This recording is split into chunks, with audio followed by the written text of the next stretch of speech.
Мамлекеттик жана муниципалдык мектептердин саны 2170 болуп турат. Анда 1.536.633 бала билим алып жатат. Мектептердин саны мына жылдан жылга көбөйүп, ошондой эле тышкы миграция, иммигранттар аркылуу да балдардын саны көбөйдү. Бүгүнкү күндө балдарды бир мектептен экинчи мектепке которуу мына негизинен кол менен, башкача айтканда, мына ручной тартипте жүргүзүлүп келе жатат. Мунун натыйжасында кандай көйгөйлөр жаралып жатканын баарыбыз көрүп турабыз. Айрым мектептерде туруктуу түрдө ашыкча жүктөн болуп, класстар толуп кетсе, ал эми балдар жашаган аймактардагы мектептерде класстар жетиштүү деңгээлде толукталбай калууда. Ошол эле учурда ата-энелер тааныш билиштер аркылуу кайрылып, мына баласын белгилүү бир мектепке которуунун жолдорун издөөнү улантып келишет. Бишкекте деле кээ бир мектептер анча толук толбой атса, кээ бир мектептерде 2-3 эсе толуп кеткен мектептер да бар. Мунун жыйынтыгында айрым билим берүү уюмдарынын ашыкча жүктөлүшү менен катар жалпы системаны башкарууда да кыйынчылыктар жаратылууда. Которуулар боюнча бирдиктүү эсеп жок, ачык айкындык камсыздалган эмес, талаш тартыш жана конфликттүү жагдайлар да мына келип чыгууда.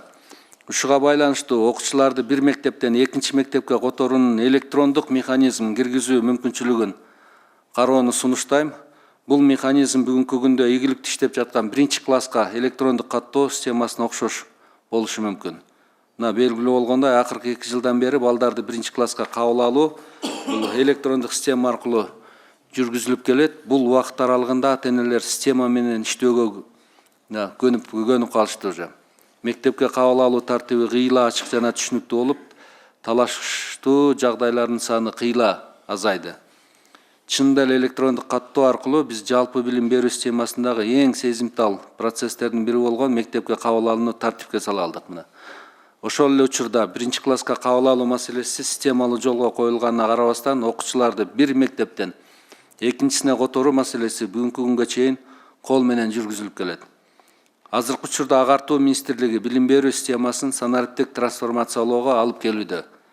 Ушуну менен менин сунушумдун маңызы мына жөнөкөй эле баланы которуу электрондук система аркылуу жүргүзүлсө. Мисалы, ата-эне арыз берет, система класстардын белгиленген максималдуу толуктуулугун эске алуу менен чыныгы бош орундарды гана көрсөтөт.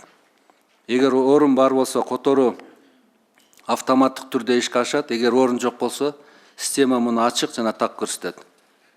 Бул жерде белгилей кетүүчү нерсе, бул мектептердин ишин татаалдаштыруу эмес, тескерисинче мындай ыкма орундарды кол менен бөлүштүрүүнү жокко чыгарып, мектеп администрацияларынын жана билим берүү башкаруу органдарынын ашыкча жүгүн азайтат.